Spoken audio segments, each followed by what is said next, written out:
Welcome to the Livecast Conversations with. On this show, my guests and I explore the bumps and triumphs of their journey to extract the gems from their experiences, because success leaves clues, and today we turn those clues into billboards for you. I'm your host, Gene Bernier, founder of Peeled Back, speaker and coactive coach, guiding leaders to ruthlessly pursue a life worth living.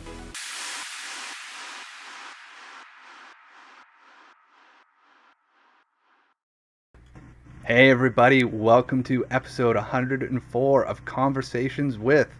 In this episode, we are joined by Rob Napoli, who is an accomplished trainer, speaker, entrepreneur, podcast host, and an Amazon bestsellers list author. Rob's journey has taken him from Midwest to New York City by way of Milan, Italy, where he received his master's, scaled a global startup, and coached professional American football. Rob is a continuous learner who creates engaging keynotes, programs, workshops, and curricula, and is on a mission to find the best whiskey bar in Manhattan. Rob, thank you so much for being on the show today. I appreciate it, and I'm really sorry if you hear a lot of background noise. They just decided to start doing construction next door, so not much I can do about it, but I'm happy to be here. Sorry about the awkward timing, but here we are. Hey, it is what it is. It's part of going live, and I'm just happy that you're here to talk about all the wonderful things that you've done and get the chance to share some of the exciting, we'll call them learning opportunities that you gained throughout it. Yeah, well, I'm excited to be here and talk about those things. I'm a pretty open book, so I love to share. So let's fire it up. Well, yeah, let's get started with the write up. You've accomplished a lot. But that all had to start somewhere. You care to start us at the early starting point of that journey of yours? Yeah. Where to begin? It's kind of random how I got here. When I was in college, I went to school. Entrepreneurship wasn't a thing, right? It wasn't like it was in school the way it's taught now. And I had no idea what entrepreneurship was. So when I was in school, I was actually going to college, playing Division III football. I wanted to get into athletic training because I thought I wanted to be around sports. Realized I didn't like it. I took an intro to marketing class my freshman year, and the professor had us watch Mad Men. And I fell in love with Don Draper and that whole thing. So I was like, oh, this is marketing. Little did I realize marketing and advertising are two different things. Which is kind of how I ended up in the brand world, a lot more around branding and tying in the elements of all of it. So I got my degree. Then I fell into, I graduated in 2010, so right after collapse in 2009. So coming out was a little bit weird, and you don't really pay that much attention in college the way that maybe they do now. So I didn't know what I was stepping into. Walk out. Living in Des Moines, Iowa, and I started working for a recruiting company, recruiting software developers for Fortune 100 and Fortune 500 companies in the insurance and financial space. Right. Did that for 5 years, had a really good career. Bought a house, did all the things that you're supposed to do in the mid to late 20s and having a career, or so I thought. I always thought something was missing. I wasn't sure what. Summer 2014, I met my now wife. 3 months later into dating, she's like, hey, Rob, when I graduate university, she's still finishing up her college degree, I'm moving to Europe to get a master's degree. I don't do long distance, so either break up now and end the heartache before it starts, or would you want to come with? I was like, fuck it, let's do it. So 9 months later, we're on a plane. We both got into school in Italy, in Milan.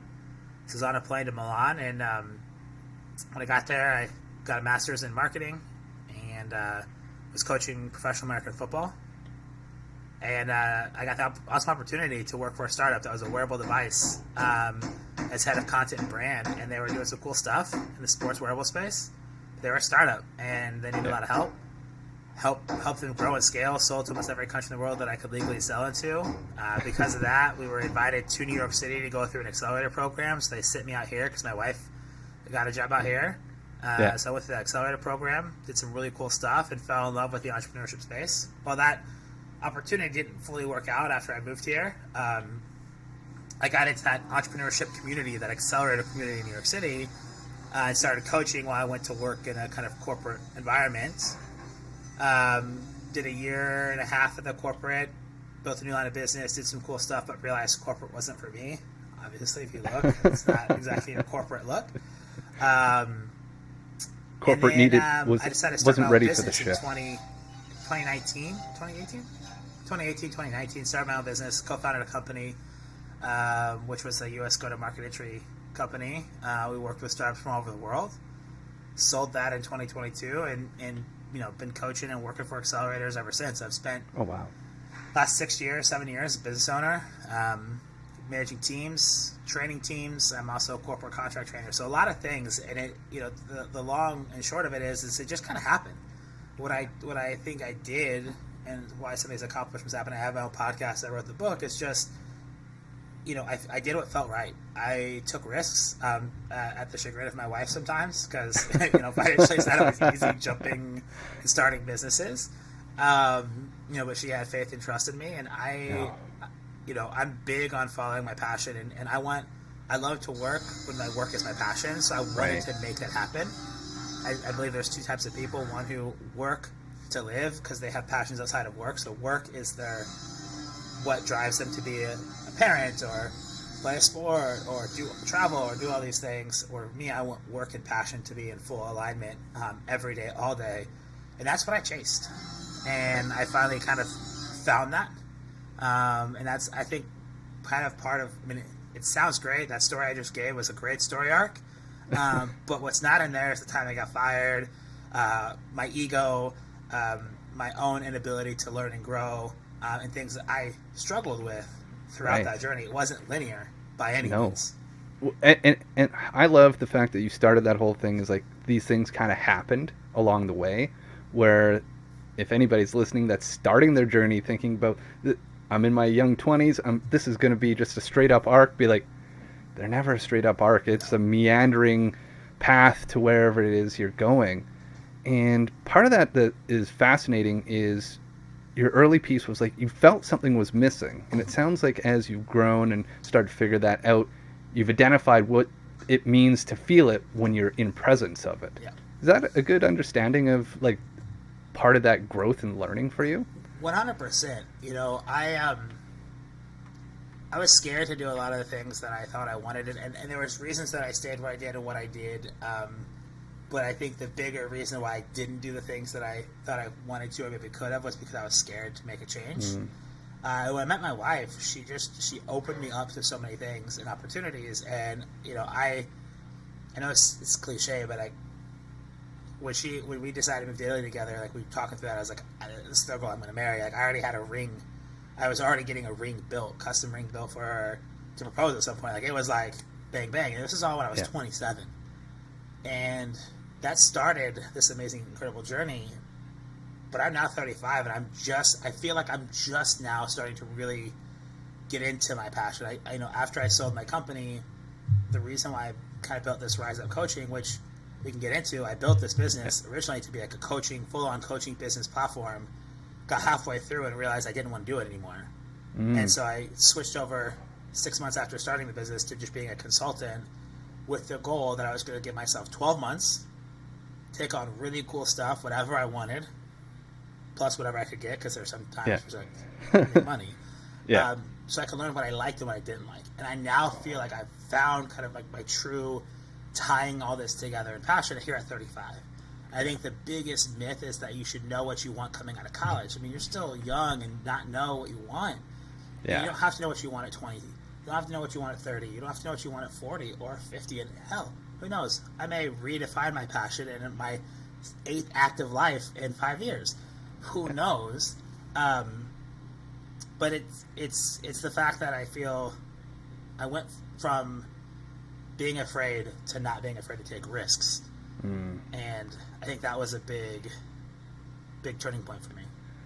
When you step in that place of, what I hear here is like, by being able to take the risks, you opened yourself up to the ability to be open to the possibilities and kind of like the exploration, the experimentation, whatever is the right word for those who are listening today. Is like, But that's a big part of like figuring out what it is that you like to do is like you got to go sample life a little bit and Yeah. try it on. And that doesn't always happen in like a nice, neat little package. Be like, I'm going to go experiment with this for 3 months and then I'm going to know everything I need to know about myself. And then everything will be set. Yeah. Be like, you're going to go off, experiment, figure out what it is you like, and then take that. I find that piece of like taking that piece practically after you've done that experimenting, applying it, and then still listening back to that gut feeling that you have going, oh, I feel complete until something goes, maybe there's something more. It's like, oh, we got to start all over again. Let's do this. Yeah, I mean, and you're gonna redefine yourself at times. I think you kind of hit on this really interesting point that there's kind of two sides of this. One, you have to, and I used to like read all the motivational stuff, the Tony Robbins, the Jim Rohn, all this stuff, and Yeah. I used to post it makes sense, but it wasn't until I actually got real comfortable with being uncomfortable, and that's really hard to do. It's easy to say it, hard to do. Yes. And a lot of times you see, people who go out and travel, take these gap years, and like, oh, they've got family money or legacy money or no debt. For those out there listening, I went deep into debt to live in Italy and to move to New York City. I still have student loans that I'm paying back. My wife still has student loans that we're paying back. We still have credit card debt that we're paying back. It was the fact that we both know, and I'm a big believer in this, money can be made anywhere. Yes. If you have a skill that you're good, like that you're naturally good at that others aren't, you can make money.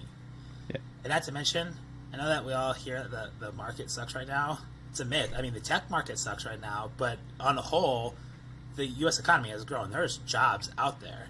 Yeah. Not always the jobs that you want, but sometimes it's not a bad thing to take a job that maybe is not a long-term career, but you could learn.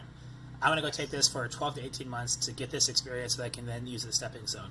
A lot of times we just want to get to the finish line. And it is part of this microwave economy that we live in, the society of these digital natives.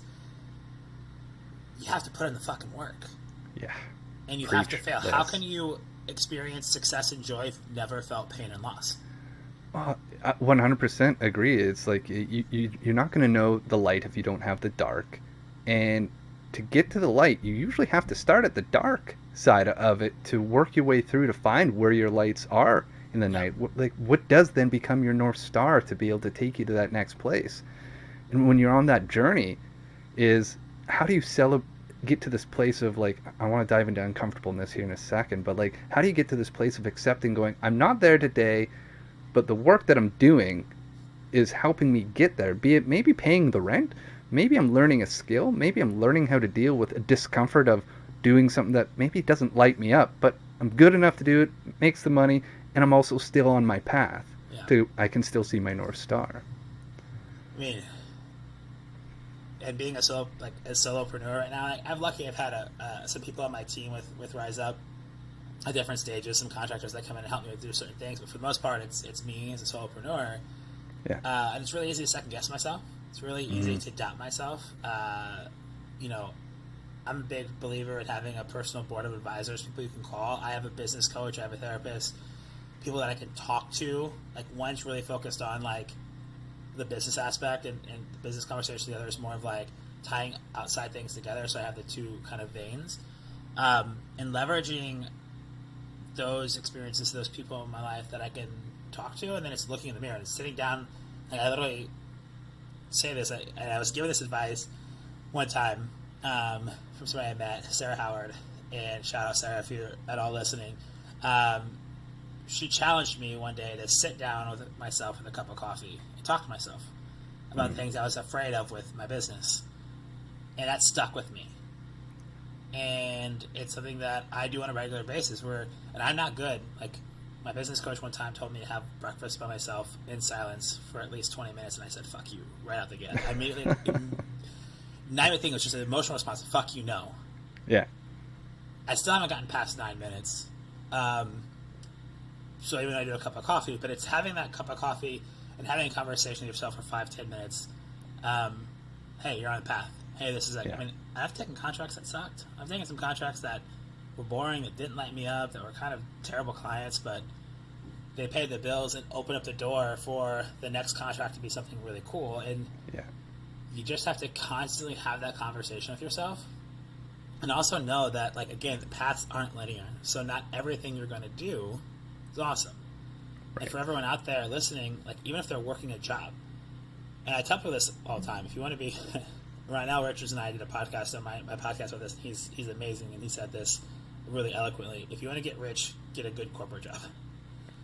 Make good money, put your money aside, have a side thing that could bring in really good money, diversify. Entrepreneurship is about freedom. Having the freedom to pick and choose and do things that you want. And whether you're being an entrepreneur and doing a business or having a job, the things that you love about your job are usually 70, at best 75%. There's at least 15% of things that you hate to do in your job. Yeah. Emails, conversations, this project, that project, whatever. When you become an entrepreneur and run your own business, it's like 15% of what you love and 75% all the other shit that you have to do because you're the business owner. Yes. And that's something that you have to understand, that no matter what you choose to do in this life, you're going to have to do things you don't like to make the things that you get to do on a full basis that much more impactful. Oh, I think there's a component. Comes back that uncomfortableness. You have to do uncomfortable things to do this stuff. And if you ever get to a point where you're just like comfortable, like my life is comfy, that's fine. That's an amazing thing, and you can live in that. But understand that it's not going to grow anywhere, because the only way growth happens is when you get uncomfortable again. Yeah, it's like growth is that fuel, and secondly, like if you're in a place that you're super content and you're comfortable and you're happy with that, write down what you're doing, because there's a lot of people that want to join in that, have a taste of that world. Yet, if there's a component of you that's always like, oh, what's that little bit of next, right? And that in itself is like a beast that needs to be tamed, because that little bit of next can get wildly out of control. But like, but if you're just like I like the metaphor you used before we started the show today. It's like it's not about coloring on the other page. It's like just coloring a little bit outside of the lines. It's like, what do you get if you're just coloring a little bit outside of the lines? It's like you're not taking a big wild step every day, but you're taking a step in the right direction and exploring it and being like, and if you get too into a space that you don't truly understand, or maybe you're not safe, it's like, well, you know where the comfort zone back is, and you can step back in it, recharge, go back out, take steps in a different direction, just play outside of that. And that's speaking to, if growth is important to you and you feel it, and that's when you're lit up, it's like, oh, I'm doing hard things, I'm in the process of learning, and that's when I'm most excited. Be like, that's unfortunately where you get to live. And it's a blessing and it's a curse, and it's all the good and bad wrapped up in between. 100%. And diving into a little bit of the discomfort, one of the things that when people ask me what they can do, I start with, have you ever gone out to dinner by yourself? Take yourself out to dinner and force yourself to go out to dinner at a restaurant by yourself. Yeah. You can sit at the bar or whatever, but like force yourself to do that. And then have you ever traveled alone? You want to really understand who you are as a person, go travel alone for a weekend. Pick a destination and go by yourself. Yeah. It's scary. It's hard. I didn't do it until I was 28 or 29 before I finally traveled. I mean, it's changed everything for me, right? Like, I had to have my wife help me, girlfriend at the time, force me to go travel, get outside the U.S. When I moved to Italy, I'd never been outside the U.S. Well, I went to Cancun spring break 2008, but I don't count that because just didn't count. That's a different ecosystem altogether. But that was the first time I ever left the United States. And prior to that, I hadn't been outside really the Midwest. I've been as far west as the Rockies, far east as Florida and Nashville, but when I moved to New York, I'd never been here before, ever. Not even for a vacation. Never been Northeast. And I moved here. I've been here. I was like, it's New York City. Great opportunity to be 30 in New York City. And I moved here. Been here for 6 years now. Because I moved here when I was 29. Yeah, I've been here 6 years. Don't plan on leaving. Yeah. But you'd ask me in 2014 if I ever thought I'd live in New York City, I'd be like, why would I want to live in New York City? Life changes, and you have to push yourself there. Yes. And if you don't want to, that's fine. Like, you don't have to, right? I say this is like, this is where I'm coming from. Yeah. You don't have to, and that's okay. I think everyone out there wants to be this or that, and I'm like the one random person's like, no, it's this or that, but you can find something in the middle. Just understand it's a spectrum. Find where you want to live on it, and be okay with where you are versus what other people are doing. Don't knock other people for what they're doing. Yeah. Like, I don't judge anybody. I have friends who have great, comfortable lives back home doing what they love, and they're happy, and I'm happy for them. What I can't stand though is when people are like, "Oh, I wish I could do this. I wish I could do that," and it's like, why not? And when you ask them why not, that there's this or that, it's like, well, you really want something, you would do it. Yeah. Like, there's nothing really holding you back except for yourself. You're finding reasons to rationalize it.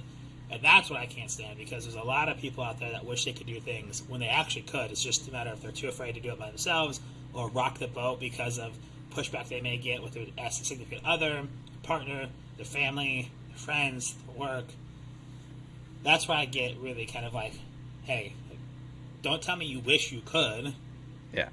You can. I mean, physically, if you can't, there's certain things that could tie you down, like having a kid, physical illnesses, etc. But I hate when people come to me with that. Yes, like 100% agree with everything that's just said there. Is like, and I also find in these shows is like framing that a little bit. Be like, if you're happy, great, that's content. But if you're like there's a part of you that's still striving for something, or you're looking in somebody else's mirror, going, "Why can't that be me?"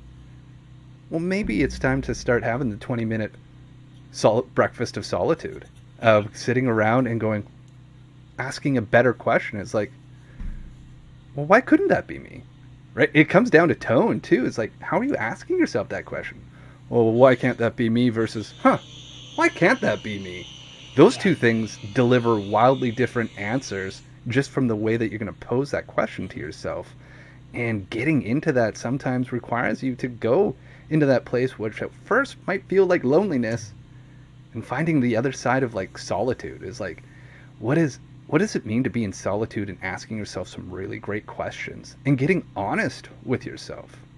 Is there something about looking in somebody else's mirror going, that's pretty cool that they've got that?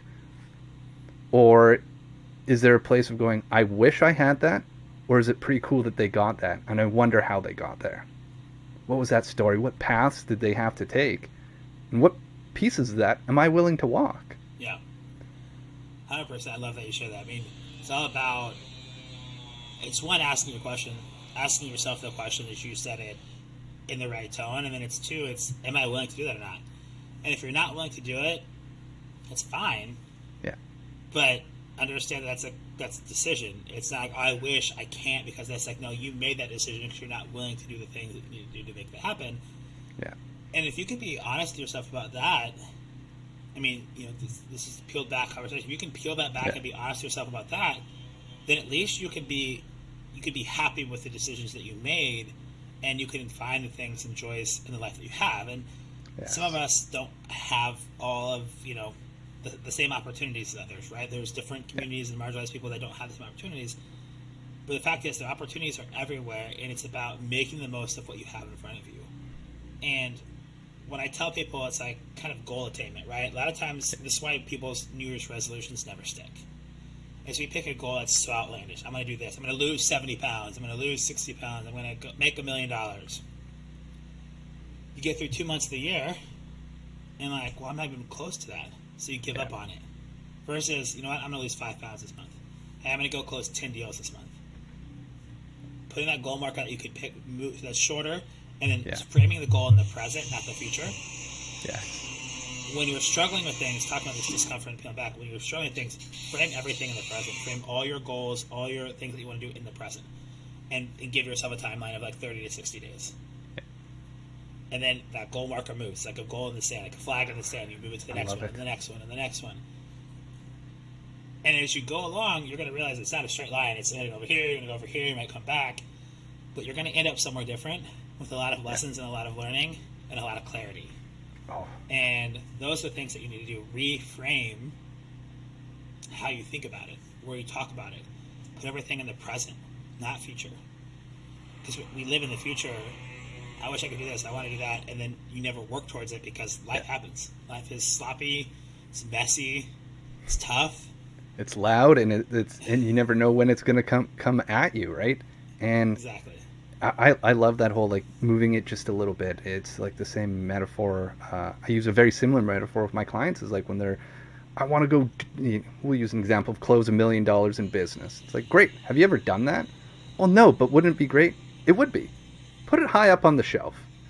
How much have you done before? Well, I've done like 10,000 a month.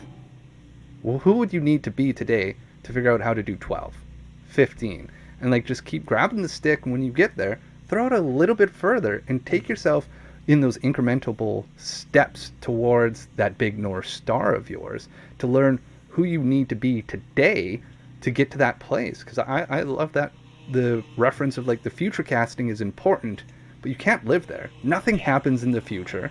You can't affect the past. It's like, where are your feet today, and what is the one step you're going to take to get there? And it reminds 100%. me of like a place speaking of the solitude moments, is like I'm trying to get into a habit of journaling, and there's like a resistance to it in it. But like one of the things that came to me through it was like thinking about am I on the right path?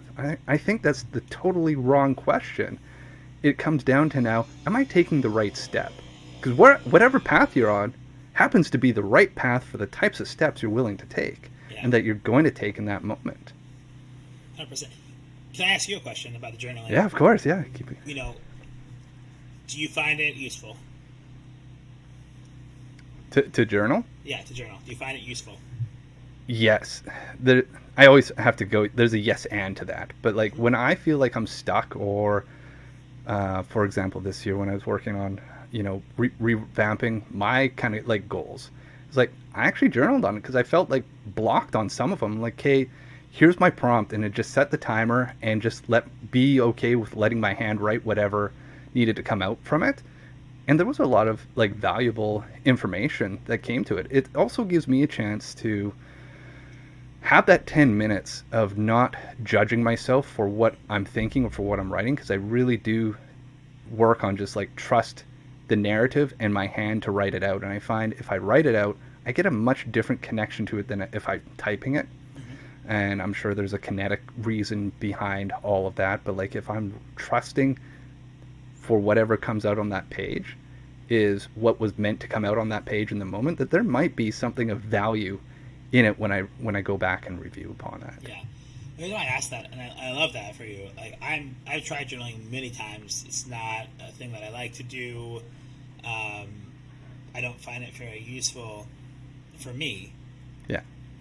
Because it doesn't work for me. What I do is, one, I have a business coach I talk to weekly, and usually 90% of the time it's just me talking out all the shit that's happened that week as I'm walking. And I do it as I walk on purpose, because it's scientifically proven when you walk, your brain is freed up and things happen. And that's my kind of journaling methodology, right? And it gets that things out. It allows me to talk. And then once it's out of my brain, it's gone. And then the things that we need to talk or discuss are the things that need to come back around. She's great at like tying that back in. Shout out Anna Leibel. She's amazing helping me do this. And the reason I bring this up and ask that question is, talking about getting uncomfortable and all these like growth hacks and leadership and personal accountability. Yes. Is there's a lot of content out there, and I have some people that are starting to push this, where it's like, in order to be successful, you have to get up at 5 a.m., you have to work out, journal, do yoga, and these are the 10 things to be successful. And it's like very clear, and if you don't do these, you're not going to be successful. Yeah. Then I'm just like, well, fuck that.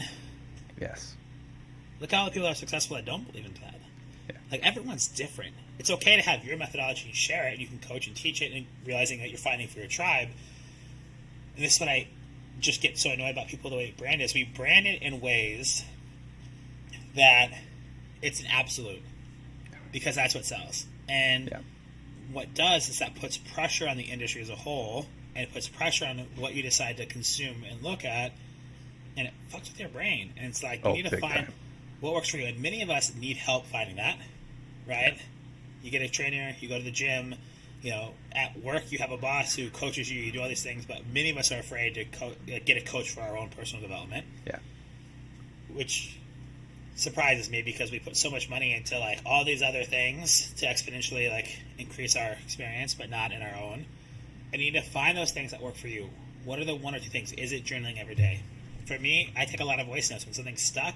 If I have no one to talk to, I just voice note it to myself. Yeah. And then I end up deleting half of them anyways. Reaching for my phone, it is filled with voice notes, and I agree with like. So the reason I'm playing with journaling is just because I'm trying to experiment with what the blockers are, and there's also a component of like, I call myself a recovering people pleaser, so I actually share like a journal entry with like my wife, because like I'm like, I don't really know what I've written in here, and it could be highly uncomfortable, but this is my effort to like stand in that. I love the walking.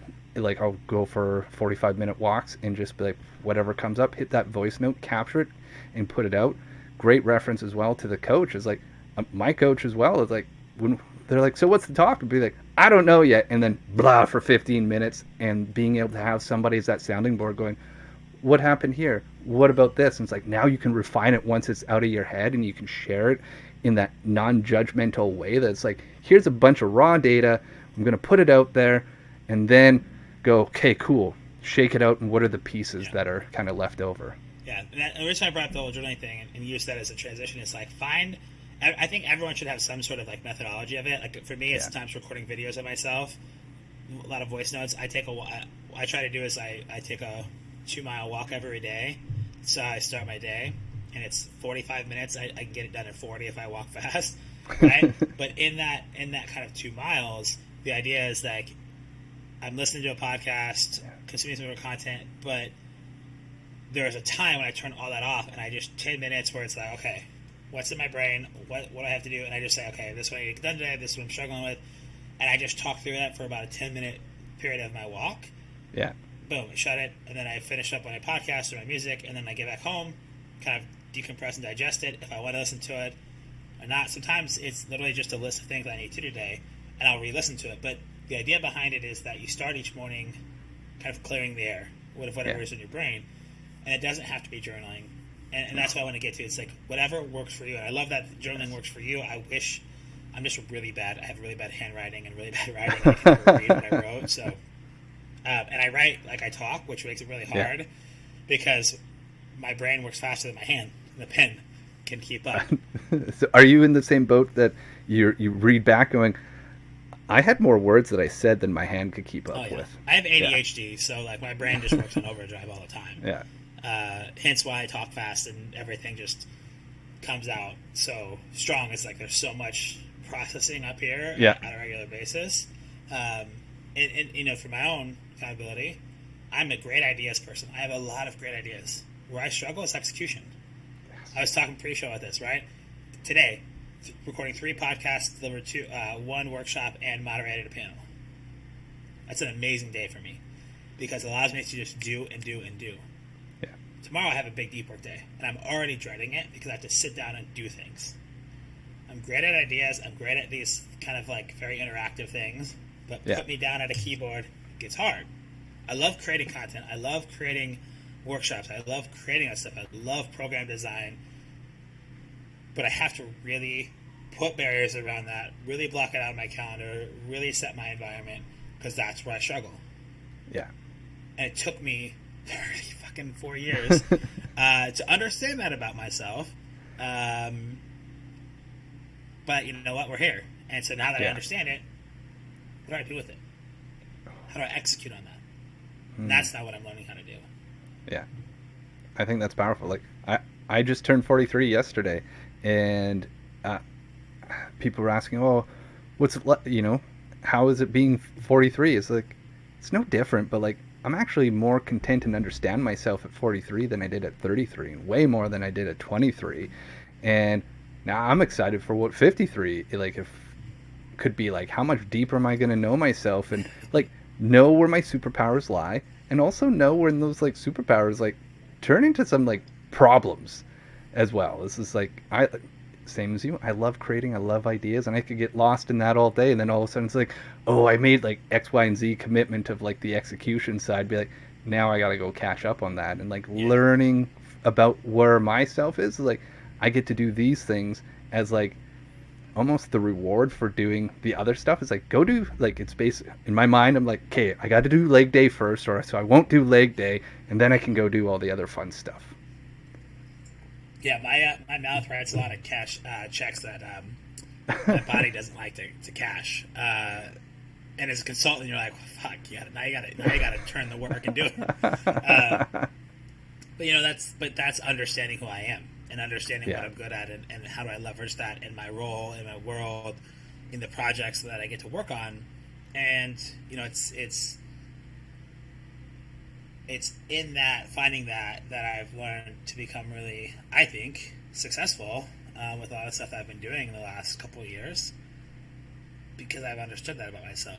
And I had a moment like a week ago, and I was thinking about all the cringe moments that I've had in my career and in my personal life, and just things like, oh, that was cringy, or oh, that kind of sucked. And it's cringy in the fact that, like, where my ego got involved, or like if I knew then what I know now, like all that would have changed. Like, I made all the wrong decisions. And then I just like had that thought of like, well, those things needed to happen so that I can learn, and I won't make that mistake again, or I would do things differently. And it came up because I was faced with a similar challenge to something that happened 7 years ago, and I handled it wrong 7 years ago, and I knew how to handle it 2 weeks ago, and it was a very different outcome. And it's crazy how those things work, and it does get you a little bit sideways, thinking about who you were to who you are. But I mean, that's life. You have to go through it, all the messiness involved.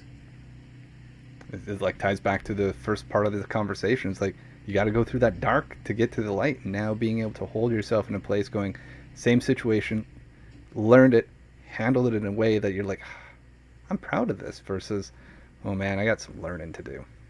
Yeah.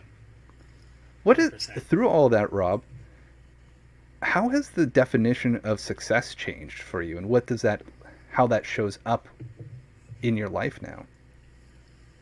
Fuck, that's a great question. It's hard because there's still part of me that has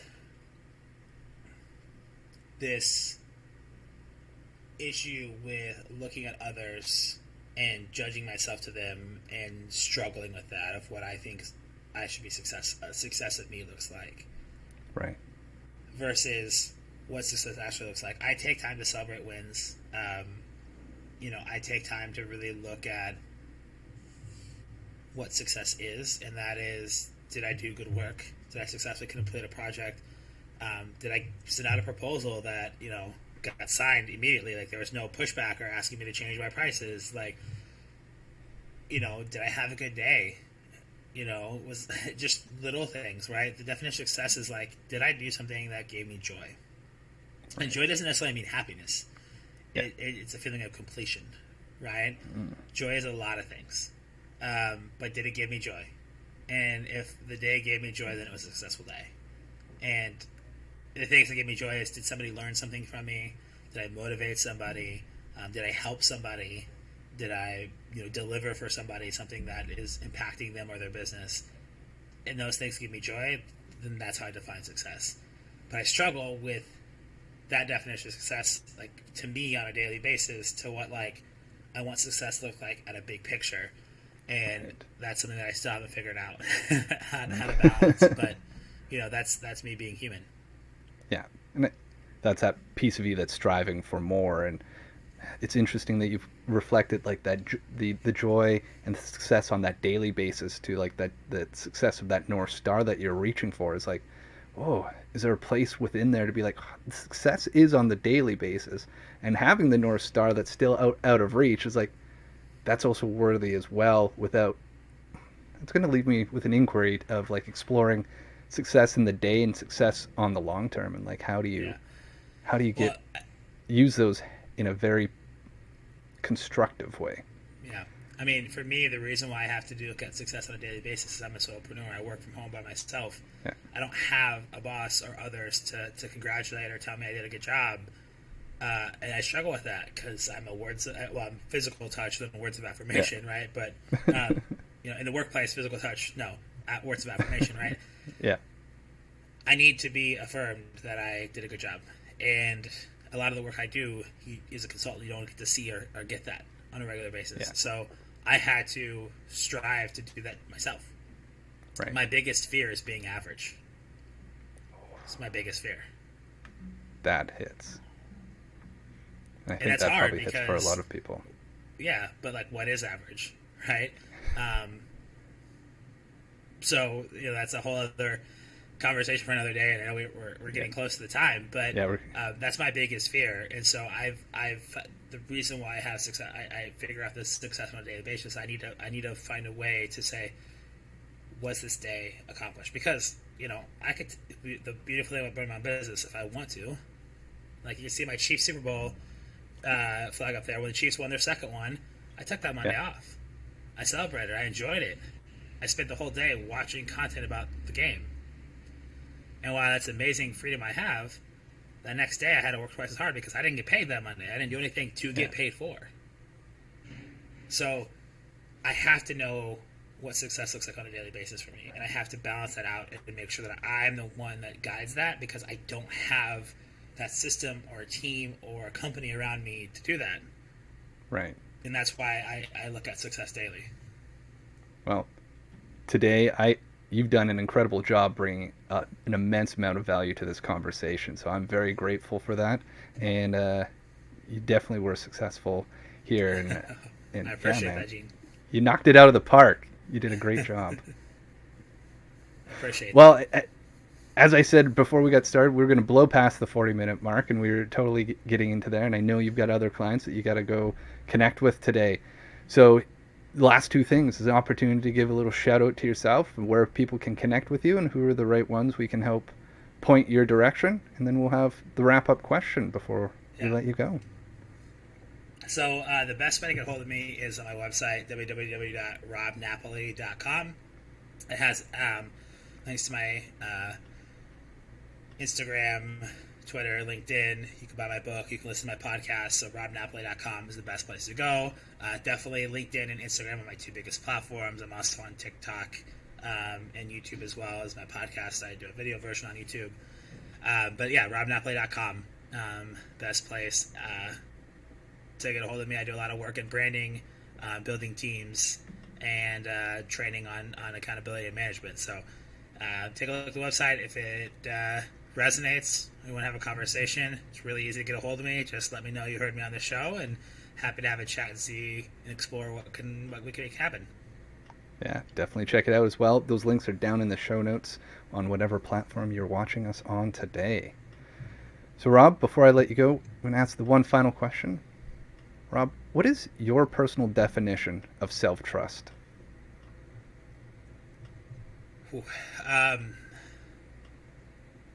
Accountability. I think you can't have trust without accountability, and trust is strengthened even when you fail to perform because you hold yourself accountable. Like if you fail with something and you hold yourself accountable with whoever that person you failed to, they're more likely to strengthen that trust in you that you took ownership versus blaming others. So for me, self-trust is all about, am I holding myself accountable? I told you my biggest fear is being average, right? And how I measure success is, did I get joy out of the day that I did? Did I give joy and create joy? And so for me, it's accountability. And that's why I do it daily, holding myself accountable that I'm doing the things I do. Because if I can't hold myself accountable, no one's going to trust that I can do the job. Right. So for me, I think they're kind of synonymous. In my definition of self-trust is, am I holding myself accountable daily? And then, we talked a lot today about how I do that. And while it sounds great and all the stuff that we talked about for the last 45 minutes, know that I fail more often than I succeed in doing this. But it's the fact that I continue to strive for it that is what I think gives myself trust in myself to do it, but also gives others the trust and belief in me that I'm the guy that can help them in some way, shape, or form. I love that definition, brother. Thank you so much. And to everybody else, I encourage you to spend the next week between this episode and the next one understanding what does that accountability mean in your definition of trust for yourself. And if you have any challenges with that, definitely go check out Rob. And for everything else, I'm Gene. My guest today has been Rob, and I will see you next week. Thank you, everybody, and thank you, Rob. Thank you, Gene.